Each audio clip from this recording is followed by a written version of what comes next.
Okay, so now we're going to take a walk. Again, here's the entryway. You can see the other entryway right over here. Sorry to make you dizzy there. So coming on up from this would be considered the south side of the building. You'd be coming here, ticket taker, take your ticket. Ushers are usually here at the door, and they're usually looking at your ticket, telling you where Yes. you might And want to go. then make sure that you know where you're going to. Very So, good. Okay.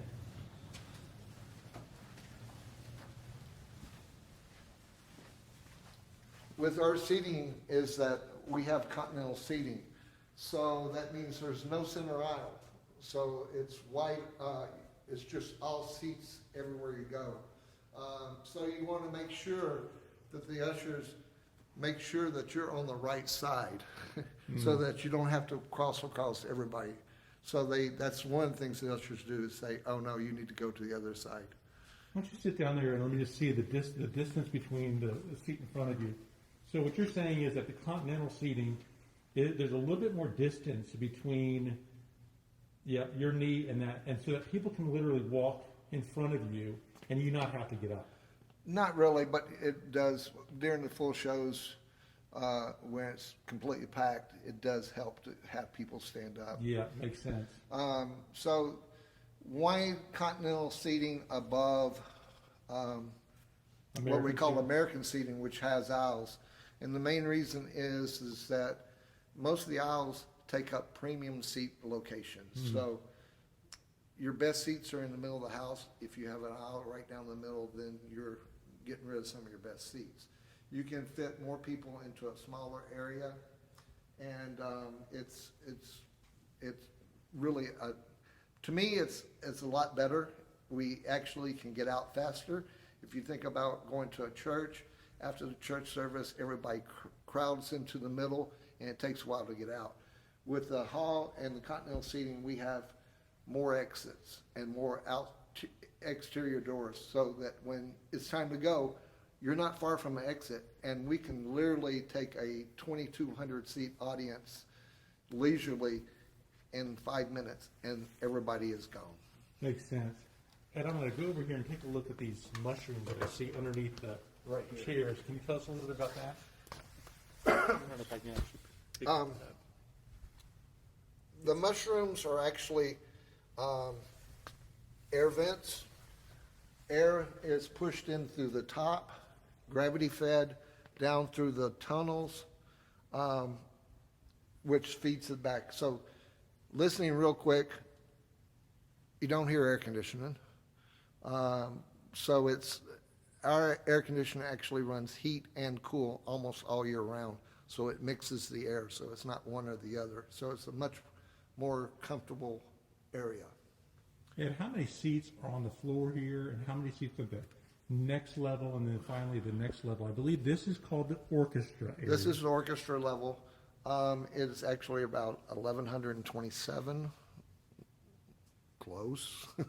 Okay, sure. The next level is actually divided into two levels, which is the loge, which is the bottom part of the seats, and the upper part of the mezzanine is called the mezzanine altogether, but it's loge and mezzanine. And it's about 580 some odd seats.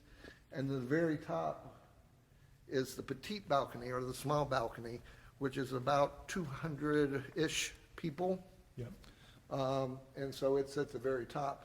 We also have boxes on each side, the loge box, the mezzanine box, and the petite box, which holds, the loge box holds 8 people, and the rest of them hold 2 to 3 each level as you go up, so it's a very small.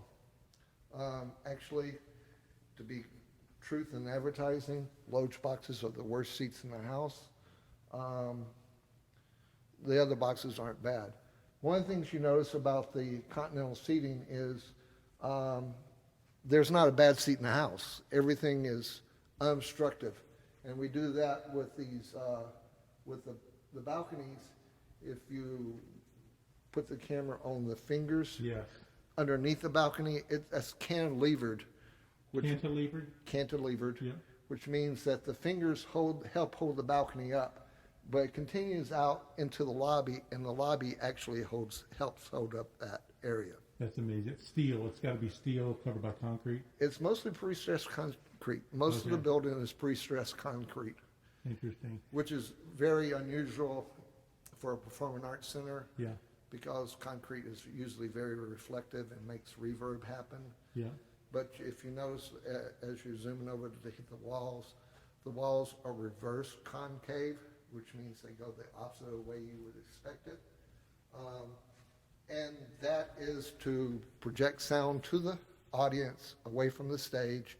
Also, it hides the exit lights, so you don't really see them during the show. They don't have that bright red light shining into the thing. Right. So, really, reverse concave can only be done with pre-stress. Oh, interesting. Okay, very good. All right, so let's walk down here. We're going to, before we jump on the stage and talk about being on stage and then back of house, again, we're in the house right now.